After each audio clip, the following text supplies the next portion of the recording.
अस्सलाम वालेकुम दोस्तों, कैसे हो आप लोग। अपोस्टाइल और एटेस्टेशन ये क्या होता है, इसके बारे में बात करेंगे आज के इस वीडियो में।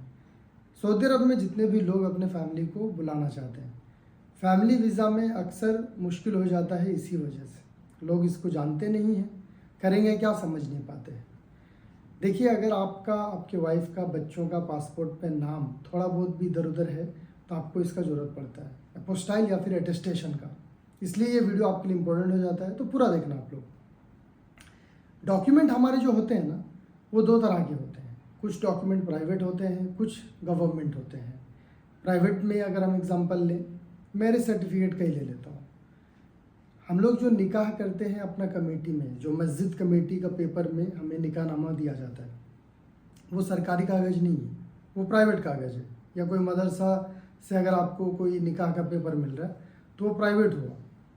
वही अगर आप कोर्ट में जाके शादी कर रहे हो और आपको स्टेट गवर्नमेंट की तरफ से म्यूनिसिपल कॉरपोरेशन वाले आपको निकाह का सर्टिफिकेट दे रहे हैं, मैरिज का सर्टिफिकेट, तो वो आपका सरकारी दस्तावेज हो जाता है। इसी तरह से अगर आपने पढ़ाई की है तो जो प्राइवेट कॉलेज में आपने पढ़े हैं वो तो आपका प्राइवेट डॉक्यूमेंट हो जाएगा, भले वो एजुकेशनल हो। जो सरकारी कॉलेज में पढ़े हैं वो आपका सरकारी हो जाएगा। अब देखिए, चलो इंडिया तक तो ठीक है, हम इंडिया में बता देंगे कि भाई ये फ़लाना कॉलेज से पढ़े हैं, फ़लाना स्टेट से, फ़लाना विलेज से। लेकिन जब आप विदेश जाओगे तो विदेश में तो आपका हो सकता है वो शहर को भी वो लोग नहीं जानते हो। आपका गांव तो दूर, हो सकता है वो आपका शहर, डिस्ट्रिक्ट को भी वो लोग नहीं जानते हैं। तो फिर वो कैसे मानेंगे कि आपका जो डॉक्यूमेंट है वो सही है। अभी तो चलो डिजिटली ऑनलाइन भी हो गया, प्राइवेट वाले भी ऑनलाइन डालते हैं, गवर्नमेंट वाले भी ऑनलाइन डालते हैं। पहले तो ऑनलाइन का ज़माना नहीं था, तो लोग कैसे मानेंगे कि आपका डॉक्यूमेंट सही है या नहीं है। यहाँ पे मैं मैरिज सर्टिफिकेट को थोड़ा हटा देता हूँ, एजुकेशन सर्टिफिकेट का मैं बात कर रहा हूँ। मान लो आप में से कोई, आप चले गए यूरोप में, आप यूक्रेन चले गए मेडिकल का पढ़ाई करने के लिए, तो लोग, वो कॉलेज वाले कैसे मानेंगे कि आपका जो पिछला पढ़ाई किया हुआ है इंडिया में वो जेन्युइन है। वो तो नल्ला भी हो सकता है। इसलिए क्या हुआ था ना, दुनिया के 160 से भी ज़्यादा देशों ने एक ट्रीटी साइन किया था, उसको हेज अपोस्टाइल ट्रीटी कहा जाता है, और ये साइन हुआ था 1961 में। इसमें क्या बोला गया था कि देखिए भाई, हम लोग एक काम करते हैं, हर देश का फॉरेन अफेयर्स होता है जिसको विदेश मंत्रालय बोलते हैं, उनको एक काम दे देते हैं।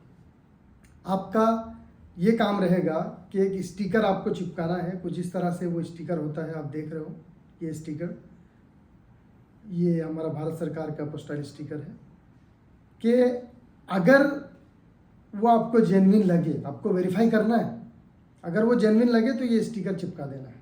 पहले ये क्यूआर कोड नहीं आता था, अभी तो और ज़्यादा डिजिटल हो गया, क्यूआर कोड के साथ आ रहा है, ये चिपका देना है। अगर ये चिपका हुआ रहे तो हम मान लेंगे कि ये जेन्युइन है। इसी को अपोस्टाइल बोलते हैं, अपोस्टाइल एटेस्टेशन के नाम से भी जाना जाता है। तो ये समझौता में ना लगभग बहुत सारे देशों ने हिस्सा लिया, सब एक्सेप्ट किए। सऊदी अरबिया ने नहीं किया था। मैं बात कर रहा हूँ 1961 की। सऊदी अरबिया ने 2022 में जाकर के एक्सेप्ट किया, 2022 में माना कि हाँ हम भी इसमें जुड़ते हैं, अब हम लोग भी मानेंगे। लेकिन जुड़ने के बाद भी ना सऊदी अरबिया उसको 100% अभी तक इम्प्लीमेंट किया नहीं है। ग्राउंड रियलिटी यही है। सऊदी अरबिया ने भले ही एक्सेप्ट कर लिया, लेकिन अभी तक उसने एक्सेप्ट किया नहीं है। कैसे, मैं बता रहा हूँ। देखना, अभी अगर आप फैमिली वीज़ा लगाने जाओ, फैमिली वीज़ा या फिर सऊदी काउंसिल के लिए डॉक्यूमेंट आप सबमिट करने जाओ, तो कुछ कंडीशन में वो लोग बोलते हैं कि हाँ अपोस्टाइल है, ठीक है। सऊदी काउंसिल की मैं बात करूँ, लेकिन मोफा वाले आपका नहीं मानेंगे। वो लोग बोलेंगे हम लोग वीज़ा देंगे, लेकिन कल ही अपोस्टाइल मत कराओ, इसमें थोड़ा एम्बेसी अटेस्टेशन भी करा लीजिए। ये वो लोग बोलते ही है। अब दोनों में डिफरेंस क्या है। अपोस्टाइल तो चलो मिनिस्ट्री ऑफ फॉरेन अफेयर्स कर दिया, उसमें झमेला नहीं है। लेकिन ये एम्बेसी का अटेस्टेशन यानी नॉर्मल जो अटेस्टेशन है, उसमें थोड़ा लफड़ा आ जाता है। क्या क्या लफड़ा कौन कौन करेगा, ये स्टिकर देखिए कितने लोगों का मोहर लगा है। इसमें ज़्यादातर एक नोटरी पहले होगा कोर्ट से, उसके बाद स्टेट डिपार्टमेंट से है उसका अटेस्टेशन होगा, फिर मिनिस्ट्री ऑफ फॉरेन अफेयर्स का भी उसमें लगेगा, उसके बाद एम्बेसी का भी लगेगा। इसलिए क्या होता है ना, देखना, अगर आप लोग निकाह नामा अटेस्टेशन के लिए देंगे उसमें ज़्यादा टाइम लगेगा, लंबा टाइम लगता है। क्यों? क्योंकि वो प्राइवेट आपका एक डॉक्यूमेंट हुआ, वो सरकारी दस्तावेज तो है नहीं, तो उसको ग्राउंड से वेरीफाई कराना पड़ता है, इसलिए समय ज़्यादा लगता है। और ग्राउंड से कराने की वजह से ही उसमें 4-5 लोगों का सिग्नेचर चाहिए, मोहर चाहिए, अटेस्टेशन चाहिए। लेकिन अगर आप कोई सरकारी या मैरिज सर्टिफिकेट है आपका या कोई सरकारी दस्तावेज है तो उसमें अपोस्टाइल 2-3 दिन में हो जाता है। 1 दिन में भी मैंने करा के दिया है कई लोगों का। क्यों? क्योंकि वो सरकारी संस्था का है। तो जो लोग नहीं जानते कि भाई निकाहनामा में अपोस्टाइल या अटेस्टेशन होगा या नहीं होगा, उनको मैं बता दूं कि होगा।